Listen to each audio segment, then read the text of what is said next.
Tibbi ekspert Zakir Quliyev deyir ki, ölkəmizdə elektron resept sistemi tam işlək vəziyyətdədir və bu istiqamətdə hər hansı texniki problemlər mövcud deyil.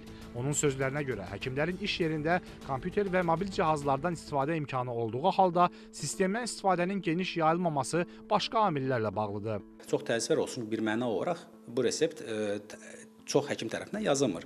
Bunun bir əsas səbəblərindən biri alışqanlıqdır ki, həkimlərin çoxu artıq köhnə sistemə, kağız reseptə ciddi şəkildə öyrəşdiyinə görə bu sistemdən kənara çıxmaq onlar üçün biraz çətin olur. Sanki bir komfort zonasından kənara çıxmış kimi bir şey olur.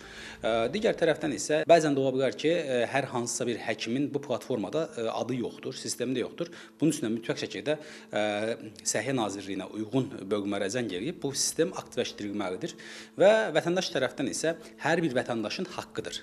Bir vətəndaşın haqqıdır ki, həkimdən elektron resept tələb etsin və hər bir həkimin də bu elektron resepti yazmağa məcburdular. Həkim bildirir ki, elektron reseptin tətbiq edilməməsi bəzən ciddi problemlərə səbəb ola bilər. Onun sözlərinə görə kağız reseptlərdə yazının çətin oxunması nəticəsində əczaçı dərmanı səhv anlayaraq xəstəyə yanlış preparat verə bilər və bu da vəziyyəti ağırlaşdıra bilər. Eyni zamanda xəstə əvvəlki reseptlərini həkimə təqdim etmədikdə yeni yazılan dərmanlarla əvvəlki müalicə arasında uyğunsuzluq yaranır və bu da dərmanların bir-biri ilə reaksiyaya girərək sağlamlıq üçün risk yaratmasına səbəb ola bilər.